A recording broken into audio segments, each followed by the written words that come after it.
não é nem o dia hoje, mas agora na noite foi bem atípico, porque eu marquei o compromisso com vocês, mas tinha esquecido que tinha marcado com os pastores hoje para ter comunhão com eles aqui em casa.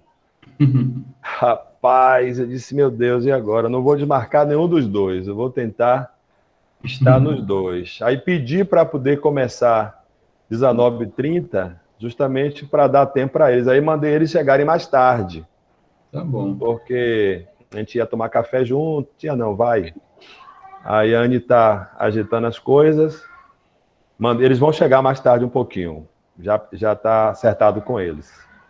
E aí, quando eu ia começar aqui, o carregador sumiu. Procurei aqui, não achei o carregador. Disse, meu Deus, se eu começar, vai parar no meio, aí vai ser muito ruim. É melhor atrasar e começar de uma vez. Aí fui lá no nosso prédio buscar o carregador, porque eu uso um carregador em casa e outro carregador lá para não ter esse imprevisto, entendeu? Mas, com a desculpa e perdão de vocês, vamos começar, tá bom? Graças a Deus. Vamos lá, amados. Vamos de onde nós paramos, né? A gente deixou aí uma tarefazinha que a gente recomeça a partir dessa tarefa a respeito da figura de linguagem, né? Aí eu queria que vocês apresentassem a que trouxe, né? Somente definir e um exemplo. Aí, ó, o nosso companheiro fez a parte dele, ó. Isso aí. Modelo. Só que é letra de médico. Miriam entende, né? Miriam decifra. Vamos lá, quem quer começar? Eu gostaria. Então vamos lá. Eu vou fazer aqui como que nós devemos fazer? Por todos os tipos ou vamos definir cada um faz um tipo? Na verdade, cada um dá um exemplo, define e dá um exemplo, para a gente ganhar tempo. Certo. Então eu tenho aqui, vamos iniciar com a metáfora.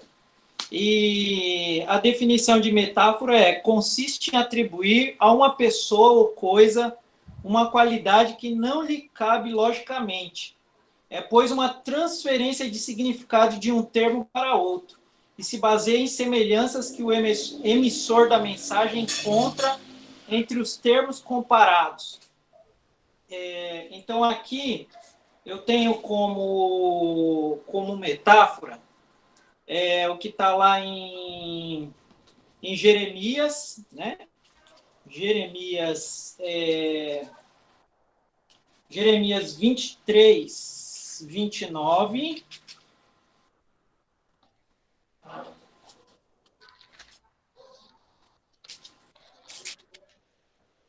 Só um pouquinho. Ele andou vendo minha lição. Eu coloquei Jeremias 23, 29. Não é a minha palavra como um martelo que esmiuça a penha, como fogo que consome? Ótimo, isso aí, exatamente. Comparando a palavra com o martelo que esmiuça, né? E aí, tá aí o primeiro exemplo, tá, irmãos? Ok. Muito bem, perfeito. Vamos lá, outro.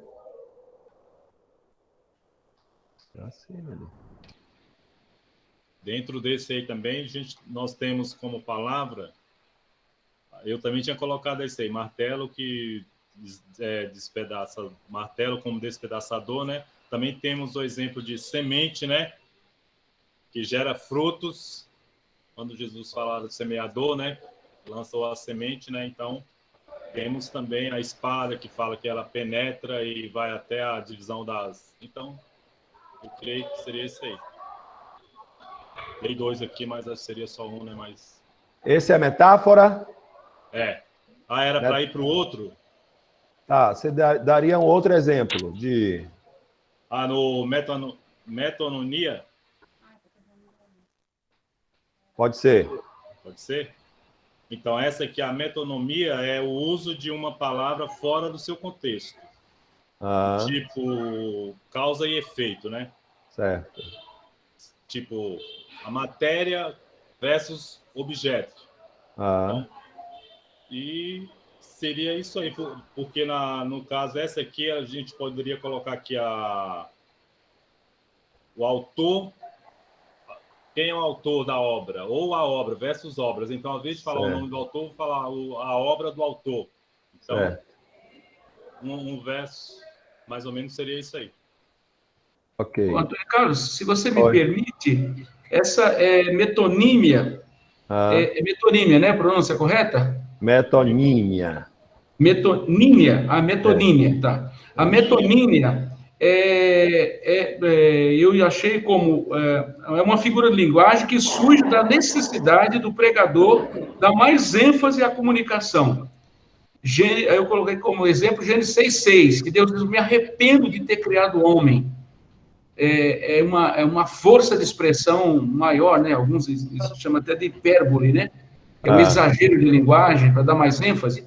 Essa caberia, esse me arrependo, como uma forma de expressar, dar mais ênfase à comunicação? Caberia, mas eu acho que o exemplo aí, quando se trata do Senhor, aí essa figura de linguagem aí, os estudiosos, eles chamam de antropopatia, que é atribuir emoções humanas a Deus. É verdade, Entendeu? A metonímia, conforme ele definiu, está certa, de você estar empregando um termo mais ou menos substituindo o outro, referindo-se a outro. Um exemplo de metonímia é Lucas 16, 29. Ele diz, por exemplo, Abraão respondeu: eles têm Moisés e os profetas, que os ouçam. Né? Então, quando fala Moisés e os profetas, está falando do Velho Testamento, do Pentateuco, né?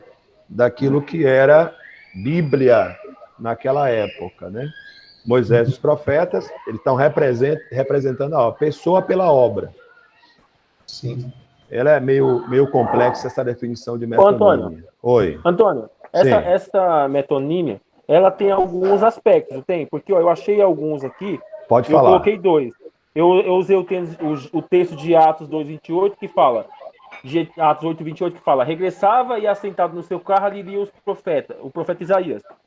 O que eu coloquei aqui? Que ali ele lia a obra do profeta Isaías. Perfeito. Então aqui temos o autor pela obra. Exatamente, exatamente. Eu coloquei um outro aqui, que é de Gênesis 47:13. Fala assim: não havia pão em toda a terra, porque a fome era muito grave.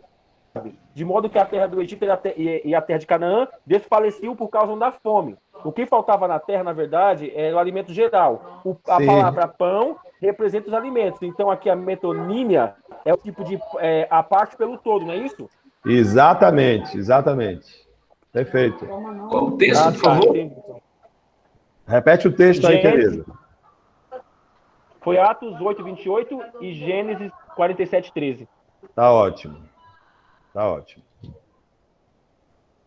Vamos citar outra. Oi. Eu posso te perguntar uma coisa? Aqui, no exemplo desse metonímia que eu achei, que lá em Provérbio 21, que fala assim: o vinho é escarnecedor e a bebida forte alvoroçadora. Então, a metonímia seria a embriaguez, tipo o vinho, escarnecedor. Vinho. Então, a metonímia seria a embriaguez. Perfeito, perfeito. Sim. Ótimo, muito bom. Tem uma outra metonímia interessante, que está lá em 13, João 13:8. Disse-lhe Pedro: nunca me lavarás os pés. Respondeu-lhe Jesus: se eu não te lavar, não tens parte comigo. Perfeito. Então, é a parte pelo todo. Exato. Muito bom. Estou gostando, viu? Bora citar outro exemplo, outra metáfora, outra figura de linguagem. Pastor, eu queria falar prosopopeia. Prosopopeia, perfeito. Vamos lá, essa é boa. O significado é atribuir característica, né? Ações ou sentimentos humanos a seres irracionais, né? Perfeito. Aí eu coloquei um exemplo aqui, quando Jesus falou acerca dos fariseus, né? Raça de víboras, né? Estava assim, de certa forma, né? A prosopopeia fala muito de dramatizar a conversa, né? Isso, Me corrija se eu estiver errado. Muito bom. Raça de víbora. Sim. Agora, uma coisa da prosopopeia, vamos lá, viu? A prosopopeia, ela dá personalidade às coisas ou seres irracionais. Tá? Deixa eu dar um exemplo para vocês. Por exemplo, vocês sairão com júbilo e serão conduzidos em paz. Os montes e colinas irromperão em canto diante de vocês. E todas as árvores do campo baterão palmas. Essa ideia de que coisas ou seres irracionais tendo ação de pessoas. Né? Por exemplo, um dia declama outro dia. Salmo 19, né? Um dia faz declaração a outro dia. Então, o dia não fala, mas está dizendo, está dando uma personificação, dizendo que o dia fala, que, vamos dizer, disse a pedra, ou se não, a serpente falou, ou o leão falou, tal. Então, quando dá personificação animal ou coisas inanimadas, aí é prosopopeia. Tá certo. Muito bem. Ô, Antônio, aqui, o texto de Juízes, eu coloquei um exemplo do texto de Juízes 9:8-9, fala assim... Perfeito. Aí tem prosopopeia mesmo. Foram uma vez as árvores a ungir para si o rei, disseram a oliveira, reina tu sobre nós. Esse aqui entra, né? Perfeito. E é uma conversa, né? É uma linguagem figurada mostrando, né, a oliveira, falando da oliveira brava, tal. Então, há uma conversação, um diálogo aí para mostrar a respeito de outro ser, mas usam a coisa inanimada dando personificação a essa árvore, né? Antônio Carlos. Ótimo, prosopopeia. Diga, meu irmão Napoleão Bonaparte. Sim, amém. Olha, a última figura aí, embora tenha várias outras, é a antítese, né? Antítese. É aquilo que se opõe, é o paradoxo. Perfeito, é o oposto. Exato. Antítese é o oposto. Exato, estou falando aqui, Mateus 23:12, quando ele fala que os humilhados serão exaltados. Né? Ótimo, perfeito. Aí fala também sobre os últimos serão os primeiros. Os últimos serão os primeiros, é o oposto, o último e primeiro. Eu queria falar para vocês que eu era um leitor assíduo, eu era consumidor de livros, mas eu nunca achei na Bíblia, algo como na Bíblia, o eufemismo, que é a maneira delicada de falar, né? E eu achei algo tão maravilhoso em 1 Samuel 24:3, quando eu nunca vi em lugar nenhum isso, falar que Saul entrou na caverna para cobrir os pés, quer dizer, para evacuar.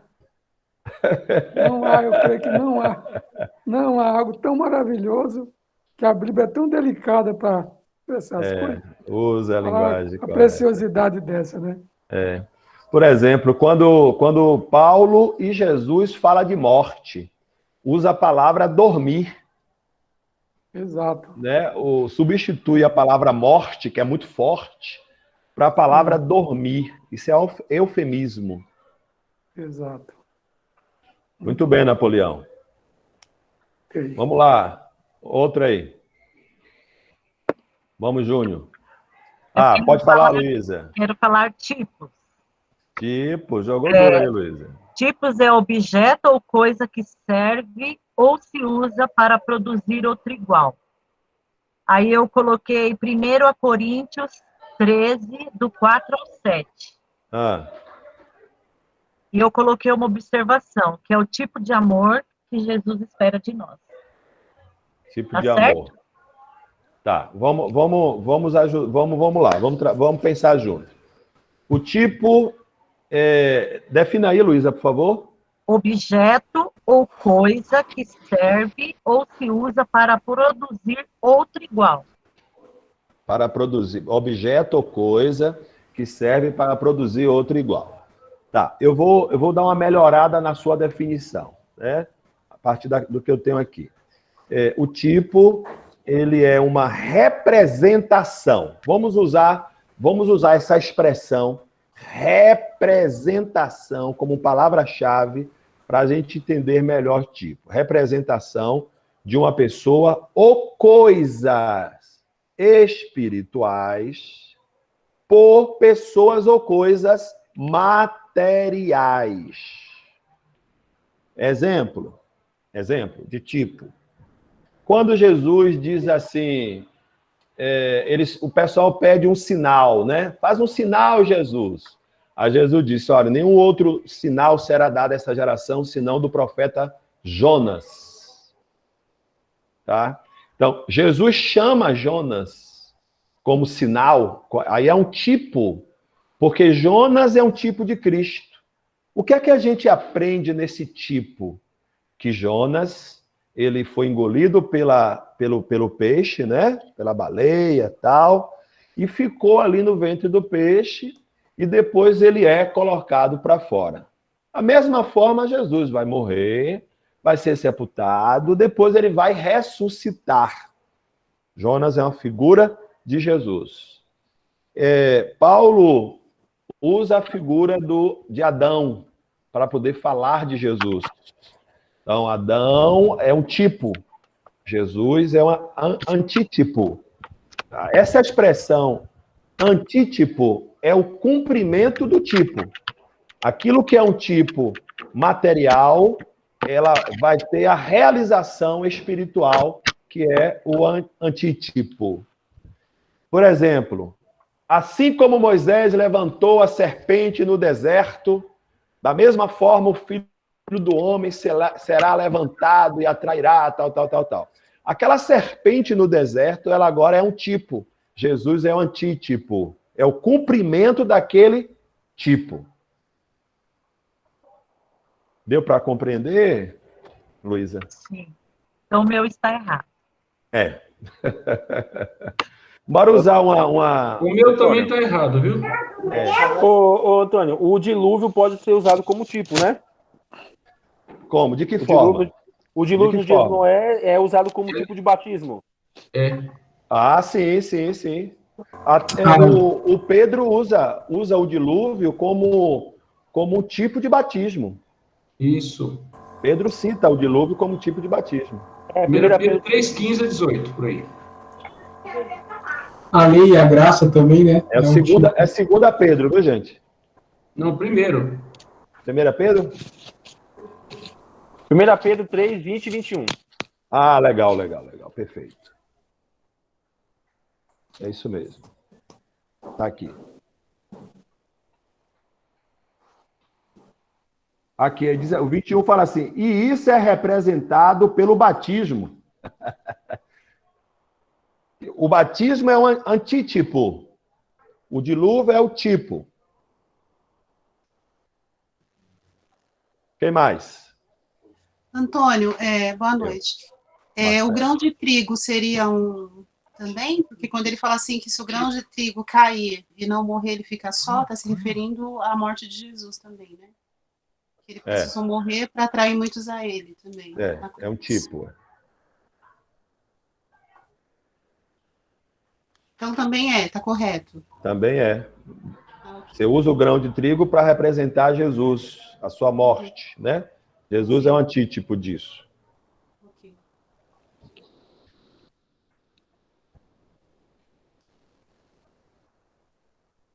Moisés é um antítipo de Cristo. A lei e a graça, né? A lei e a graça, perfeito, é. José do Egito é o tipo de Jesus. José do Egito é um tipo de Jesus. 39 semelhanças entre eles. 39, é? Interessante, é. Muito bem. Antônio Carlos, você pode só repetir a definição? A definição, por favor? Posso. Eu vou colocar daqui a pouco a projeção, mas eu vou falar aqui agora.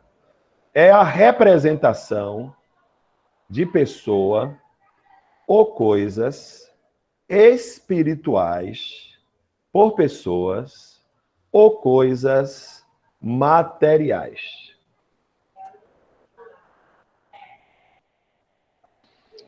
Ou seja, né, seria o mesmo que sujeito, gêneros.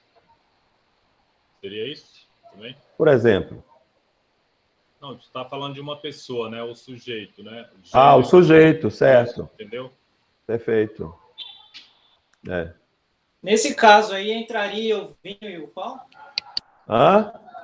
Nesse caso, entraria o vinho e o pão, representando... É um tipo, é. É um tipo de Jesus. Né? Por exemplo, o tabernáculo mesmo. Toda aquela figuração do tabernáculo é tipo de Cristo. O altar do holocausto é um tipo da cruz. Né? A bacia é um tipo da palavra. A mesa dos pães, né, é um tipo de Cristo. Eu sou o pão da vida. O candelabro é um tipo de Cristo. Eu sou a luz do mundo. O altar do incenso é um tipo de Cristo. Né? O nosso intercessor eterno. A arca da aliança. Ê, maravilha! A arca da aliança. Antônio, Isaac também, né? Isaac também Isaac é um tipo de Cristo, perfeito. Muito bem. Muito bom, já estamos mestres em tipo. Bora passar para outro? Paradoxo. Eu coloquei prosopopeia, que é a questão de atribuir a um ser animado uma característica humana. Romanos 8, 19 e 22, né, que fala que a natureza clama pela manifestação dos filhos de Deus. Ótimo, tá certíssimo. Prosopopeia, tá dando personalidade à natureza, né? Tá clamando, a natureza clama. É uma prosopopeia. Posso entrar dar um segmento aqui para vocês, gente? Vou dar um segmento, certo? Para a gente ganhar tempo. Mas, legal, gostei muito da participação de vocês.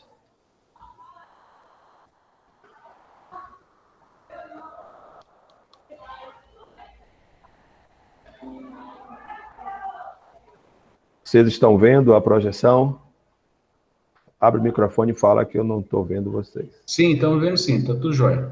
Perfeito. Sim. Ok. Ótimo.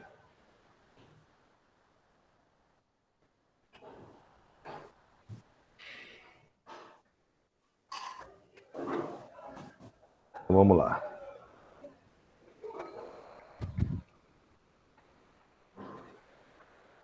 Vou começar daqui, onde a gente parou. Figura de linguagem é uso natural, normal e comum das palavras e frases. Agora, filho, me ajude. Isso. A linguagem figurada é a representação de uma coisa em termos geralmente usados para significar outra. Sempre uma linguagem figurada, ela vai estar apontando para um outro significado. A gente leu a Bíblia, encontrou lá a linguagem figurada, o que é que esse termo, esse texto está falando? Ele está apontando para onde? Para quem? Para o quê?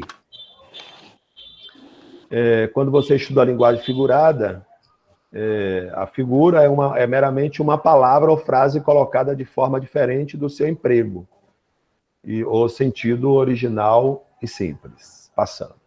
Tropologia, né? Estudando, encontrei essa palavra, que é justamente o estudo da linguagem figurada, que é uma ciência que estuda essa parte da hermenêutica, linguagem figurada, né?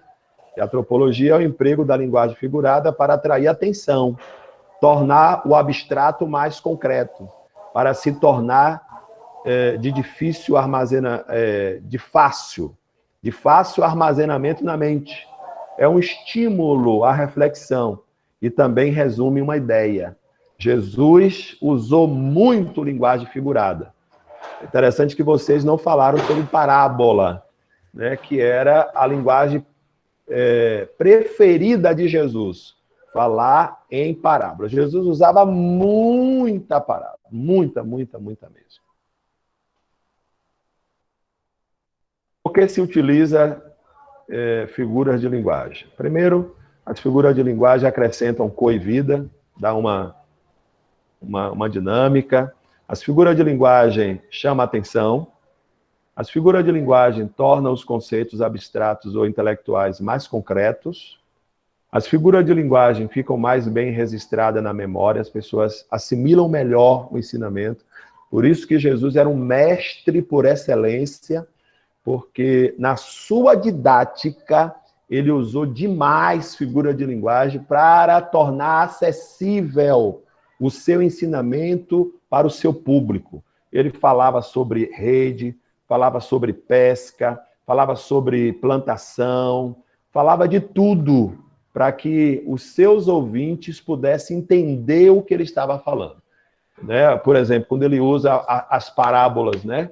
Parábola do semeador, a parábola do dono da vinha, viajou, tal. Então, ele está ali usando uma linguagem que todos que estavam ouvindo a eles entendiam perfeitamente.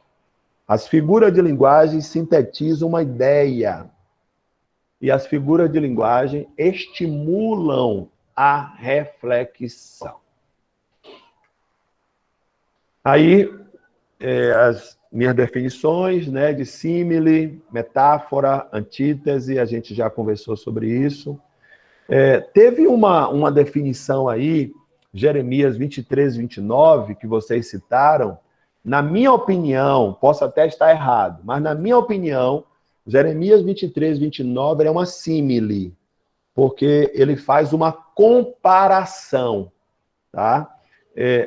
Uma metáfora é uma comparação em que o elemento imita ou representa outro, sendo que os dois são essencialmente diferentes. E os verbos ser e estar sempre estão presentes em uma metáfora. É uma percepçãozinha interessante para você distinguir uma metáfora. Por exemplo, Jesus usava demais metáfora. Quando ele dizia, eu sou a luz do mundo, vós sois o sal da terra, tal. Essa aí é uma metáfora. Eu sou o caminho, a verdade e a vida, metáfora. Quando ele diz, eu sou a videira verdadeira, uma metáfora. Vós sois os ramos, uma metáfora. A símile, você vai ter quase sempre, assim, eu acho que em regra geral, você vai ter a expressão como. Toda a carne é como a erva. Né?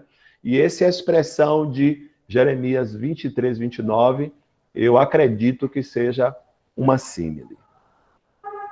Antítese, a gente já falou. Antropomorfismo. Aqui é interessante. Antropomorfismo é a atribuição de qualidades ou ações humanas a Deus. A mão do Senhor não está encolhida para que não possa salvar. Os olhos do Senhor estão sobre toda a terra. Né? Eis que a terra é o estrado dos seus pés, tal. Aí disse que uma vez, um irmão leigo do interior, ele chegou e disse o seguinte, vou provar para vocês que na Bíblia está escrito que Jesus tem cabelo nos pés. e aí foi lá, pegou esse texto do Salmo 110 para poder dizer que Jesus tinha cabelo, né? Que a terra é os escabelos dos seus pés, né? Então, por falta de estudo, por falta dessa técnica hermenêutica de saber distinguir linguagem figurada de linguagem literal, então ele achou que estava falando ali de cabelo nos pés de Jesus, né? Então, é isso aí. Antropopatia. Antropopatia, atribui emoções humanas a Deus, né? Tem um grande zelo de Sião, tá? Então, é uma antropopatia, porque zelo, né? Zelo é humano. Diz que Deus, quando diz assim, que o Espírito de Deus tem ciúme, então, é uma antropopatia. O ciúme é uma emoção humana, está atribuindo a Deus. Então, toda vez que tiver uma atribuição de emoção humana a Deus, é uma antropopatia. Zoomorfismo. Zoomorfismo. Não sei se pronunciei correto. Atribui características de animais a Deus. Zoó já é animais, né? De animais a Deus. Essa expressão aqui do Salmo 91, que a gente conhece muito, né? Cobrir-te-á com as suas penas, sobre as suas asas estarás seguro. Né? Ele é o leão da tribo de Judá, ele ruge como leão. Né? Então, aí é um zoomorfismo, tá? É a atribuição de características animais a Deus. Prosopopeia já falamos, eufemismo também já falamos. Se ficar alguma dúvida depois, gente, por favor, pergunte quando a gente abrir para perguntas e respostas. Metonímia falamos, tipos falamos, tá aí, exemplo de tipos. Tá? Paradoxo, a gente não falou, é a proposição ou que parece ser contrário à opinião comum. É o sinônimo de desconchavo de contradições. Exemplo de paradoxo é melhor ir a uma casa onde há luto do que a uma casa em festa. É um paradoxo, né? É melhor ir numa casa de luto do que numa casa que tem festa. Eclesiastes 7:2. Símbolos, a gente não falou de símbolos, né? Símbolos é a substituição do nome de uma coisa ou pessoa pelo nome de um sinal, podendo ser astros, metais, minerais, animais, aves, partes do corpo humano e números. Exemplo, ferro. O ferro, o que é que significa? Força, resistência. O ouro, glória de Deus, realeza. A água, regeneração, palavra de Deus, santificação também. Luz, verdade, sabedoria. Trevas, mentira, cegueira espiritual. Aí deixa eu dar um exemplo aqui de um símbolo que eu li hoje. Eu estava com uma nova convertida aqui, ouvindo-a, e aí eu li esse texto para ela, de 1 João, capítulo 1, versículo 5. Esta é a mensagem que dele ouvimos e transmitimos a vocês. Deus é luz, nele não há trevas alguma. Se afirmarmos que temos comunhão com ele, mas andarmos nas trevas, mentimos e não praticamos a verdade. Né? Então, aqui a gente tem várias figuras de linguagem, né? Então, quando diz Deus é luz, aqui é uma metáfora, né? Deus é luz, é uma metáfora. Mas você tem um símbolo aqui. O símbolo aqui é treva e outro símbolo aqui é luz. Tá? Então, A gente sabe que quando fala de trevas, está falando de mentira, porque o contexto fala isso aqui, né? Ou cegueira espiritual. Quando fala de luz, está falando de verdade, tá? A depender do contexto, pode ser sabedoria. Luz também pode ser sabedoria. A vereda do justo é como a luz da aurora. Vai brilhando, brilhando, brilhando até ser dia perfeito. Quando diz é como a luz da aurora, está trazendo uma figura de linguagem que é uma símile, né? Um comparativo. Comparando a vereda do justo, o caminho do justo, com a luz da aurora. Né? Da mesma forma que a luz ela nasce, vai até ficar brilhando forte, assim também é o caminho do justo. Se ficar dúvida, depois perguntem, gente. Pleonasmo é uma figura de linguagem também. É a palavra ou expressão redundante, repetição da mesma ideia com a finalidade de reforçar e avivar a expressão e o pensamento. Você lembra que Jesus sempre falava, na verdade, em verdade vos digo? Então, Jesus, ele reforçava para poder tornar muito claro aquilo que ele estava falando. Isso é um pleonasmo, né? Aqui, esse exemplo aqui que eu trago, né? Pois o coração deste povo se tornou insensível, de má vontade. Ouviram com os seus ouvidos, fecharam com os seus olhos, fecharam os seus olhos. Se assim não fosse, poderiam ver com os olhos e ouvir com os ouvidos. É claro que se vê com os olhos. É óbvio que se ouve com os ouvidos, né? Mas quando há esse reforço numa frase, tá? Aí é uma figura de linguagem, está sendo aplicada e se chama pleonasmo. Parábola é uma narrativa de conhecimento real ou imaginário em que tanto as pessoas como as coisas e as ações correspondem a verdades de ordem espiritual e moral. A parábola sempre é uma relação, tá? Para poder estar trazendo um conhecimento, um aprendizado, um ensino moral ou espiritual. E aí, parábola, a gente tem exemplo de sobra, né? Eu citaria para vocês Mateus capítulo 13, que é o capítulo das parábolas. Jesus, ele encharca de parábolas para ensinar ali muitas coisas. A parábola do filho pródigo, que a gente conhece tanto, né? Parábola do rico Lázaro. Vou passar isso aqui. Vou passar isso. Atenção, muita atenção. O estudante da Bíblia precisa ser honesto com todos os textos escolhidos e sempre aceitá-los dentro dos seus respectivos contextos. Sair de figura de linguagem, viu, gente? Vou repetir isso aqui. O estudante da Bíblia precisa ser honesto com todos os textos escolhidos e sempre aceitá-los dentro dos seus respectivos contextos. Aí eu trago aqui exemplo do pastor pedreiro. Aí eu tenho que buscar agora aqui, onde foi que eu botei esse camarada, meu Deus, aqui, José Pereira. Bora ver se ele entra aí. Vocês estão vendo o que eu coloquei aí? Por favor, abre o microfone e fala aí.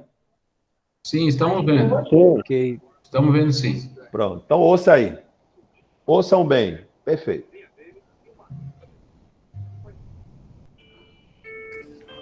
A casa no bairro de Vila Nova de Colares, na cidade de Serra Grande Vitória, virou o centro das atenções. É onde mora um pedreiro que também se diz pastor. A vizinhança de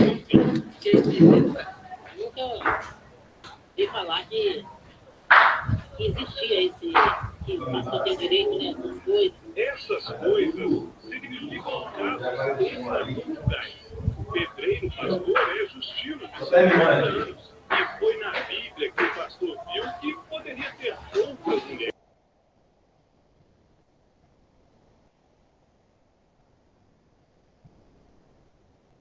Antônio Carlos, acho que você vai ter que abrir seu microfone, senão a gente não consegue ouvir.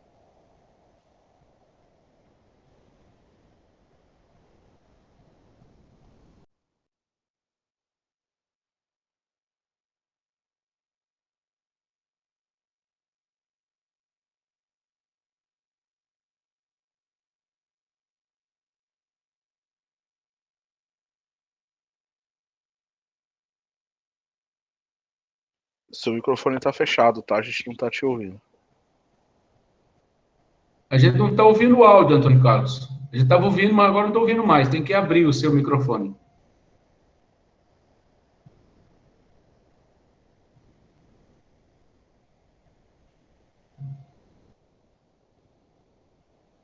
Antônio Carlos, não estão ouvindo nada.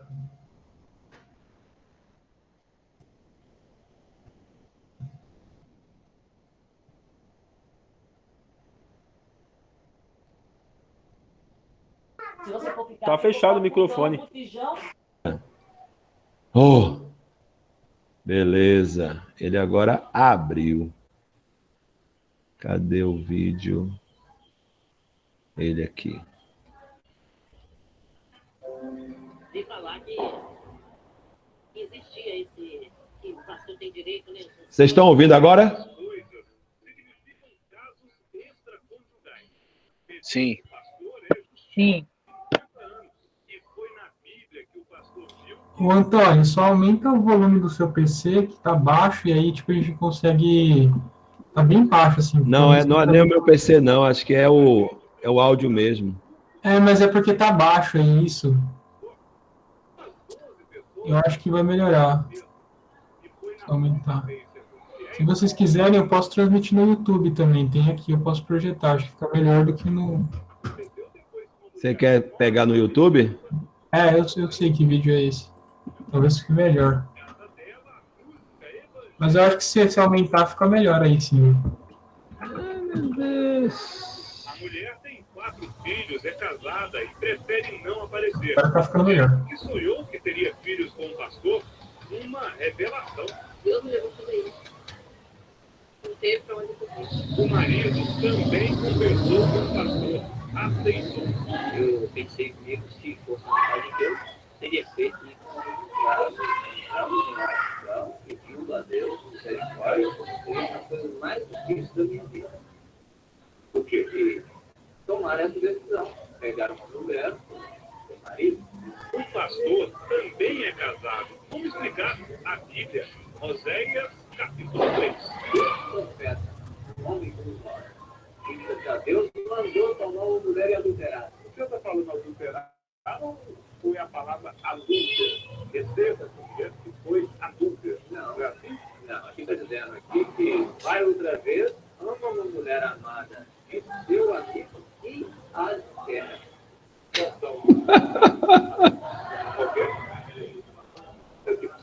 Vai outra vez, ama uma mulher amada de seu amigo. E adulta. Não é adulta? Tem um acento aqui.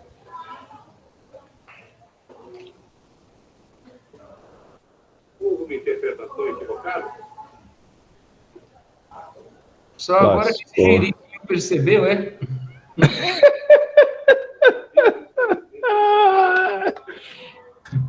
Melhor é a cara dele quando ele entende o contexto. Ah, tá. Cínico. Ó. É um grande equívoco na opinião do pastor da Igreja Batista de Vitória.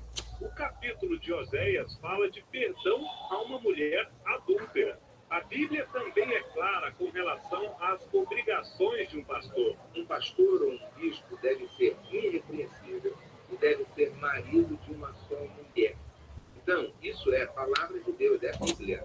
A necessidade do povo, do nosso povo como um todo, conhecer a palavra para não ser enganada por qualquer pessoa que se levante com um livro preto na mão, ou com a Bíblia, ou qualquer outro livro, levando as pessoas a errar. Pronto, eu trouxe esse videozinho só para a gente poder ter mais ou menos uma ideia do que pode causar uma má interpretação da Bíblia, né? Então, é uma responsabilidade muito grande que a gente tem no manuseio das Escrituras, no ensino dela.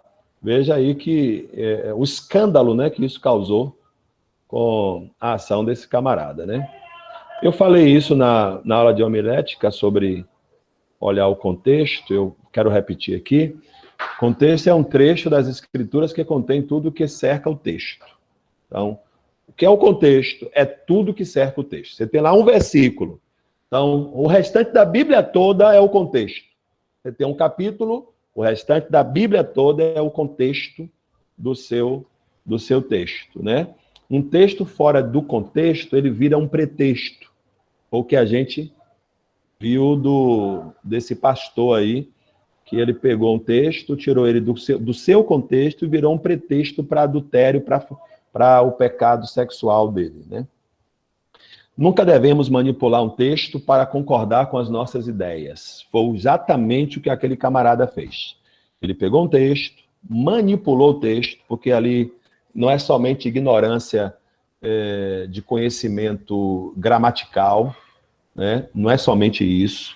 Ali foi uma questão muito tendenciosa, malícia, manipulou o texto e levou o texto a concordar com suas ideias, seus pecados, né? Então, o contexto, já falei isso para vocês na aula passada, ele é imediato, ele é remoto e ele é histórico. Então, assimilem isso sempre. O imediato é o que está ali no entorno, certo? O que está antes do seu texto e depois do seu texto. Você pega lá o capítulo 13 de 1 Coríntios, e qual o contexto imediato? É o capítulo 12 e o capítulo 14. Se você tem o capítulo 13 todo, o capítulo 12 e 14 é o contexto imediato. Qual o contexto remoto de 1 Coríntios 13? Você vai buscar referências na Bíblia que fala sobre o amor, né? Então, o ensinamento sobre amor é o contexto remoto. Tudo que fala sobre amor é o contexto remoto. E o contexto histórico você vai buscar o que levou a época, o momento, né, onde Paulo estava, por que ele escreveu aquilo, qual foi a motivação de escrever aquele texto, que é exatamente esse contexto histórico do texto. O texto pode ser um capítulo, pode ser um versículo, pode ser alguns versículos, e também pode ser parte de um versículo. Um capítulo, um versículo, alguns versículos ou parte de um versículo.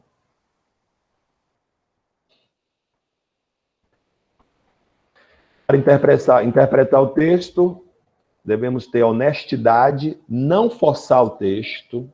Não é honesto querer que um texto dê o que ele não quer dar. Falar o que ele não quer falar. Né? Botar a faca na garganta. Diga aí o que eu quero que você diga.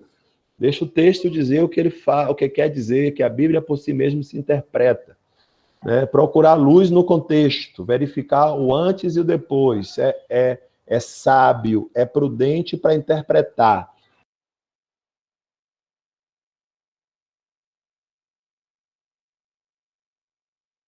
Eu não tenho cartão. Tá fechado seu microfone, Antônio. Cartão. Eu tenho. O que está acontecendo que ele está querendo fechar? Tá. Abrir.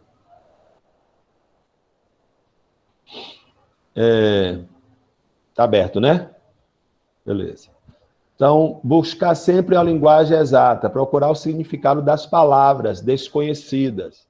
Então, ter lá uma palavra que você não conhece, vai no dicionário, procura o significado daquela palavra, ou procura uma Bíblia que tenha uma tradução com uma linguagem mais acessível, mas que você tenha essa fonte de pesquisa, né? Costumes, cultura bíblica, aquela ideia que está ali, aquela passagem, ela foi escrita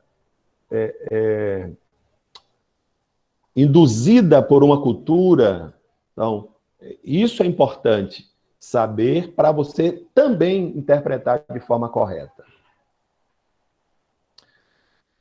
Comparar com outros textos bíblicos. Não isole versículos ou palavras. Não é prudente interpretar a Bíblia com um versículo isolado. Sempre procure fazer comparações. Para que você, de fato, possa formular uma tese, você precisa que outras partes da Bíblia concordem com o que você está falando, com aquele versículo, aquele texto que você está trazendo como proposição. Ele sozinho, ele isolado, é um perigo trazer interpretação de um versículo isolado. Esteja atentos, muito atento aos símbolos e os tipos. Não exagere, seja simples. Não fazer maior do que realmente é. Procure ver as épocas, o momento em que o texto foi escrito. Fique atento à geografia bíblica, principalmente no Antigo Testamento. Deixa eu dar um exemplo para vocês aqui, no Novo Testamento, né? Lucas, que era um historiador, um médico, um homem muito culto, ele começa o Evangelho de Lucas com uma riqueza, quando ele diz assim, no tempo de Herodes, rei da Judéia, havia sacerdote chamado Zacarias, que pertencia ao grupo sacerdotal de Abias. Isabel, sua mulher, também era descendente de Arão. Ele faz uma descrição da história, do momento histórico. No capítulo 3, ele diz assim, no 15º ano do reinado de Tibério César, quando Pôncio Pilatos era governador da Judéia, Herodes, tetrarca da Galileia, seu irmão Filipe, tetrarca da Itureia e Traconites, e Lisânias, tetrarca de Albilene, Anás e Caifás exerciam o sumo sacerdócio. Foi nesse ano que a palavra do Senhor veio a João, filho de Zacarias, no deserto. Então, ele traz aqui um contexto geográfico, histórico, político, muito grande. E para que a gente possa interpretar, é necessário que a gente vá buscar esse recurso da história, da política, da geografia, para entender mais ou menos isso aqui, para fazer uma boa interpretação. E quando você consegue simplificar e explicar isso com muita facilidade, clareza, você enriquece seu sermão, porque você coloca os seus ouvintes dentro da história, dentro da época, dentro daquele momento lá em que que Lucas, né, escreveu. Eu peguei aqui esse texto de Mateus 1, 18 a 25, para poder só mostrar aqui alguma coisinha aqui. Veja aqui essa expressão aqui, coabitar, conceber, infamar, conhecer. Então, está dentro do texto essas palavras. Então, se eu vou interpretar o texto, é interessante que eu possa buscar o significado dessas palavras, né? Coabitar, conceber, infamar, conhecer. Dentro do contexto, né? Conhecer é a relação sexual entre o casal, né?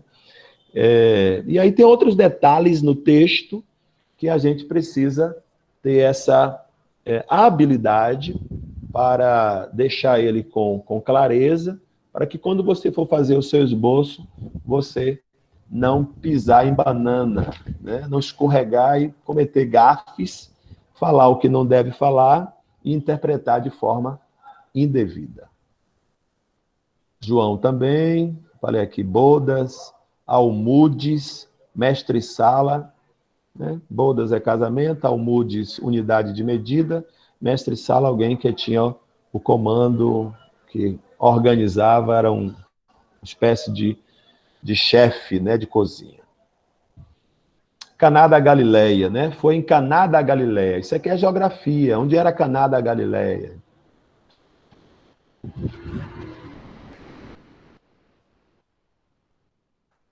Aqui não é para a gente agora. Cuidado.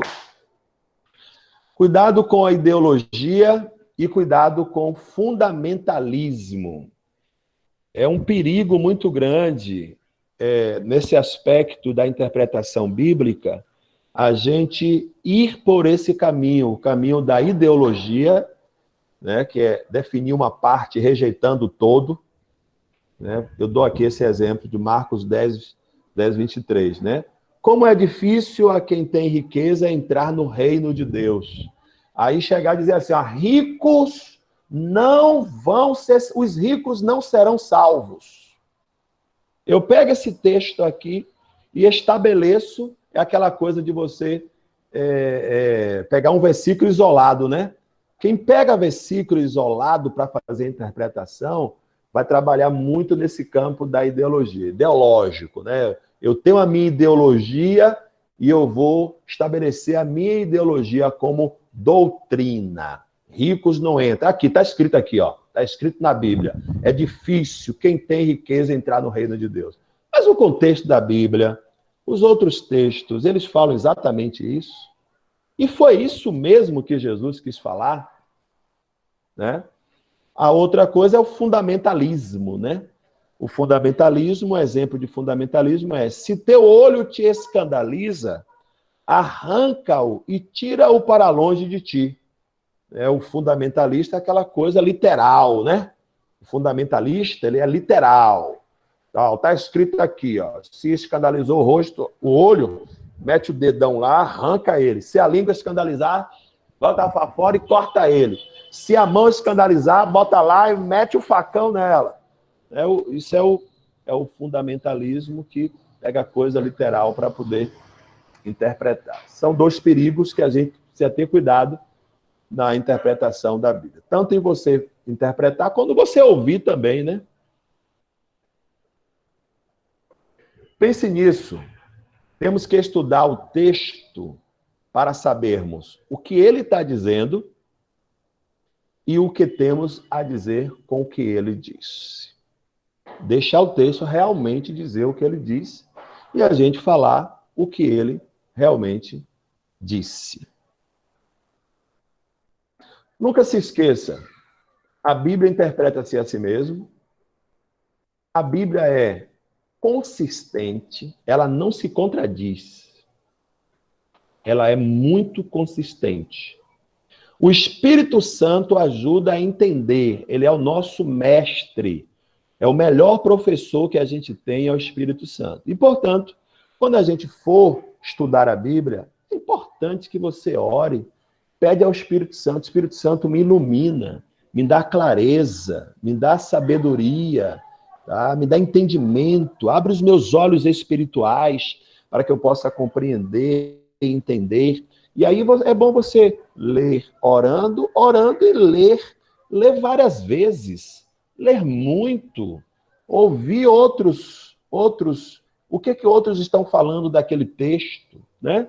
Do que você está ali estudando, e o Espírito Santo vai ajudar na compreensão. Dedique sempre tempo de oração, isso é importantíssimo. Nós nos dedicarmos à oração. Eu cheguei, Pereira estava falando a respeito de dedicar-se à palavra e à oração. É um princípio, palavra e oração, oração e palavra. Isso se mistura constantemente, não deve estar desassociado nunca. Estude e deixe a Bíblia interpretar-se. Analise sempre o contexto. Sempre que possível, faça comparações de traduções. Tenha várias, se possível. Nunca deixe de aplicar à sua vida. Sempre reparta com outros o que você tem recebido e vivido como fruto do seu estudo da palavra. Eu fiz aqui um resumo, né, do que tudo que a gente já falou. Então, conclusão.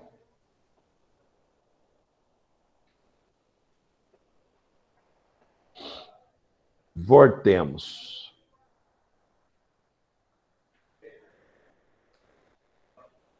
Vamos a perguntas, observações de